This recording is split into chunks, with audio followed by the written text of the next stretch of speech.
জামদানি শাড়ি দিয়া ভারতে গিয়ে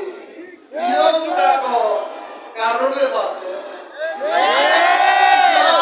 বিতরণ আর এয়ারপোর্টে যখন আসে সাংবাদিকরা বলে গঙ্গার পানির বিষয়ে কি হল বেগম জিয়া বললে গঙ্গার পানির কথা বলতে ভুলে যায় কোন মুখে এখন বিএনপি নেতারা